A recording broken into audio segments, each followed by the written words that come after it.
He honestly didn't know when or even if he would read it. So much time had passed. Pain, hurt, rage, and anger had played a part in his life for so many years that to revisit those feelings didn't appeal to him. In fact, he had been in such a dark place during that time. If it hadn't been for his brother, the VC warriors could have been hunting him down for going rogue.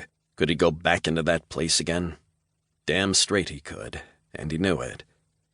His food arrived, as did another bottle of wine. Pushing all thoughts aside, he took a deep breath, smelling the aroma of the exquisite meal before him. As busy as he usually was, he never took the time to sit down for a meal like this. It was usually a quick on-the-go meal, but tonight he needed a reminder of better days of his and Bishop's youth. The capellini and veal meatballs were amazing. Kudos to the chef. Viktor actually took a drink of wine in salute to the food he was devouring. As he went to set the glass down, his gaze caught the shapely calf of a woman passing his table.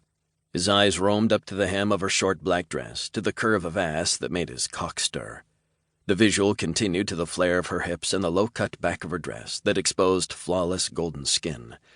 Viktor's gaze seemed frozen to the spot until a waiter cut across his vision. He actually leaned to look around the distraction as the woman turned to smile at the hostess seating her. Every primal instinct known to man hit him all at once.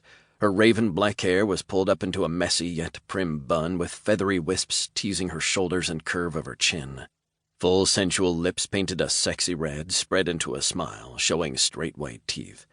Out of everything he had seen of this woman, it was her eyes that set him back.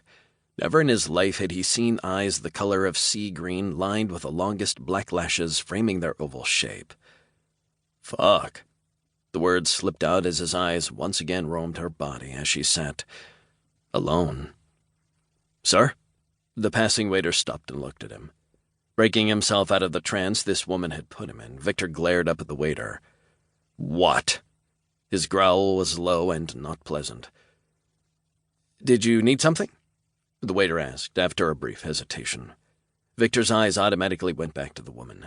He knew exactly what he needed, but it was something the waiter could not provide. No, he responded, dismissing the man completely. It had been a long time since a woman had sparked this much interest in him. It wasn't as if he'd been celibate, not by a long shot, but this woman had him wanting to know her name. That was something totally new. Previous lovers were faceless women with names he couldn't remember.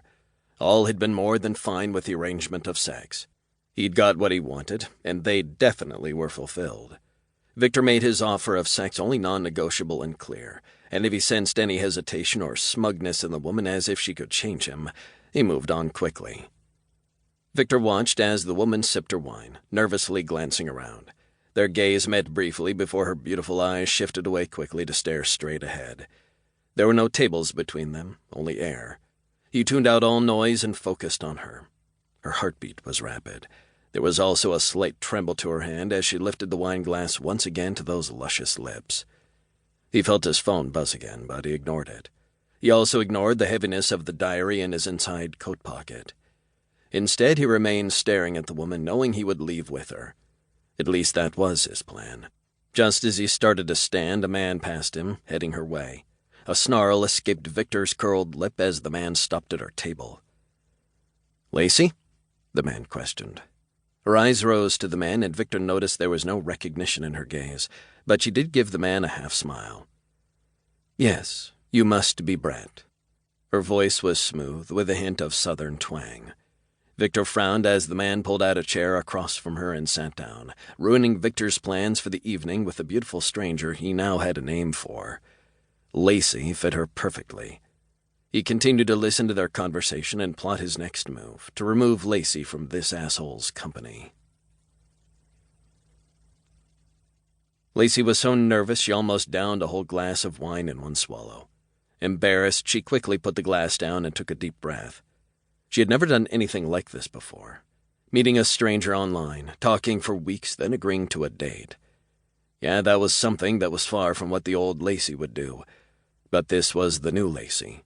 She was breaking out of her old, boring mold, and this was something she needed to do to achieve her passion.